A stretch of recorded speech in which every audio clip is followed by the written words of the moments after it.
તુંગભદ્રા નદીના કિનારા ઉપર આત્મદેવ બ્રાહ્મણ અને એની કથાનું વર્ણન કર્યું કે એની પત્ની ધુંધુલી છે. સંતાન ન હતું મેળવવા માટે સરોવરના કિનારે જંગલમાં ગયો આત્મદેવ બ્રાહ્મણ. આંખમાંથી અશ્રુ વહે. એક સંન્યાસીનું આગમન થયું. સંન્યાસીએ પૂછ્યું કે કેમ રડો છો? ત્યારે કહ્યું સંતાન નથી, મારે તો નથી પણ મારા આંગણામાં એક ગાય છે એને નથી, અને એને નથી એટલું જ નહીં, મેં એક ઝાડ વાવ્યું છે મારા આંગણામાં, એને પણ હજી સુધી ફળ નથી આવ્યું. એવું કયું કર્મ છે મારું? ત્યારે સંન્યાસી મહારાજે એના ભાગ્યની રેખાને જોઈ અને જોયા પછી કહ્યું જો ભાઈ સાંભળો, તમારે સાંભળવું જોઈએ તો કહું છું કે તમારા ભાગ્યની રેખાનું મેં દર્શન કર્યું છે અને એટલે તમને કહું છું કે મુંચાજ્ઞાનમ પ્રજારૂપમ બલિષ્ઠા કર્મણો ગતિ. આ અજ્ઞાનને છોડો, કર્મની ગતિ ન્યારી છે. જુઓ, વાત સાચી છે, કર્મની ગતિ ન્યારી છે.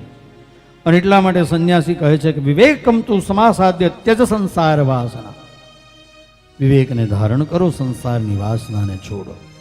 કારણ કે તમારા ભાગ્યની રેખાને જોતા એટલું કહી શકું છું કે સપ્ત જન્માવધિ તવ પુત્રો નહીં વચ નહીં વચ. 7 જન્મ સુધી તમારે ત્યાં સંતાન નહીં થાય. અને એટલા માટે તમને કહું છું સંત તે સગરો દુઃખમ વાપાંગ પુરાકૃત. સગર રાજાને 60,000 દીકરાઓ હતા પણ શું ફાયદો થયો? એટલે છોડો આ બધું.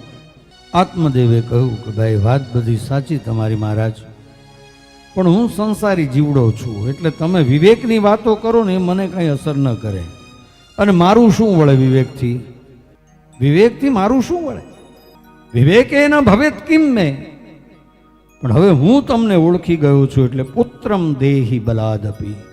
હવે મને પુત્ર આપો. હું ઓળખી ગયો છું, તમે કોઈ સામાન્ય સંન્યાસી નથી. તમે મને પુત્ર આપવા માટે સમર્થ છો. નહીં આપો તો આ સરોવરમાં હું પડીશ, આત્મહત્યા કરીશ, બ્રહ્મ હત્યાનું પાપ તમારું. અંતે સંન્યાસી મહારાજે પોતાની જોડીમાંથી ફળ કાઢ્યું, એના ઉપર તપનું બળ મૂક્યું, આત્મદેવને આપ્યું. જા તારી પત્નીને ખવડાવજે, ત્યારે ત્યાં બાળક થશે. ફળ આપવું. આત્મદેવ ખુશી થતા ઘરે આવ્યા, પત્નીને આપ્યું, પણ પત્નીનું નામ છે ધુંધુલી. હા, આગળ એનું વર્ણન આવ્યું છે કે ધુંધુલી કેવા છે. એટલે મારે તો ઘણી વખત કથામાં હું કહું પછી ધુંધુલીનું વર્ણન કર્યા પછી કહું કે આવા લક્ષણ કોઈમાં દેખાય ને તો મનમાં સમજી જવું કે ધુંધુલી છે. કેવું નહીં પાછું, નહીં તો ઝઘડો થશે. ધુંધુલી લોક વાર્તા રતા ક્રૂરા. લોકોની વાર્તાઓ કરે, પોતાનું ધાર્યું કરે અને બીજાની વાતો કરીને બીજાની અંદર આગ લગાડીને ઝઘડો કરાવે. આવી ધુંધુલી હતી.